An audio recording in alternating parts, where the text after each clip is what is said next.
ஆண்டவரும் மறுமை இரட்சகருமாகி இயேசுவின் இனிதான நாமத்தினாலே உங்களை வாழ்த்துகிறேன். இந்த 12வது மாதத்திலே கர்த்தர் நம்ம கொடுத்திருக்கிற வாக்கு உபாகமம் 28ஆம் அதிகாரம் 11வது வசனத்திலே, உனக்கு பரிபூரண நன்மை உண்டாக கட்டளையிடுவார், உனக்கு பரிபூரண நன்மை உண்டாக கட்டளையிடுவார் என்று ஆண்டவர் வாக்கு கொடுத்திருக்கிறார்.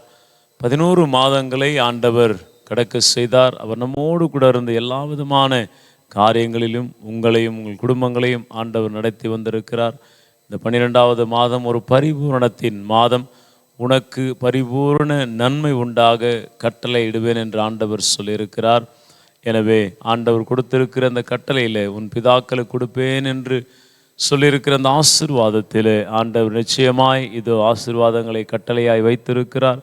அதே வண்ணமாக கீழ்ப்படுதல் மூலமாக ஆண்டவர் ஆசீர்வாதத்தை வைத்திருக்கிறார்.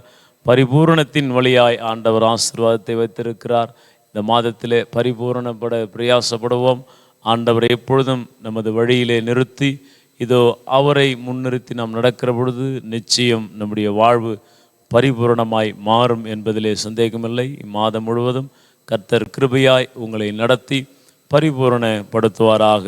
வாக்கின் நிமித்தமாக இதோ கர்த்தர் சொல்லியிருக்கிறது போல உனக்கு பரிபூரண நன்மை உண்டாக கட்டளையிடுவார் என்று வேதம் சொல்லியிருக்கிறது. வாக்கை நம்புங்கள், விசுவாசியுங்கள். கர்த்தர் உங்கள் வாழ்வில் பெரியவைகளை செய்திடுவார்.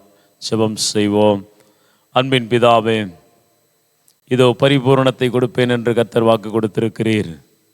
ஆண்டவர் இம்மாதம் பரிபூர்ண மாதமாக நம்முடைய பிள்ளைகளுக்கு நீர் வாழ்வில் எல்லா காரியங்களையும் ஆண்டவரை செய்து முடிக்கிறவர். ஆசீர்வாதங்களையும் நன்மைகளையும் ஒவ்வொரு குடும்பத்திலே கொடுக்கும்படியாய் இம்மாதம் நன்மையாகவே ஒவ்வொருவருக்கும் விளங்கட்டும். இம்மாதம் அநேகர் தகப்பனே இதோ கஷ்டங்களில் இருந்தாலும் இதோ கஷ்டங்கள் மாறி அவர்கள் பரிபூர்ணப்படும்படியாய் செபிக்கிறோம். வாக்கு கொடுத்தவர் மாறாதவர், வாக்கின் பிரகாரமாய் நிறைவேற்றும் எங்கள் மீட்பு இரட்சகர் இயேசுவின் நாமத்தின் வழியாய் பிதாவே, ஆமேன், ஆமேன்.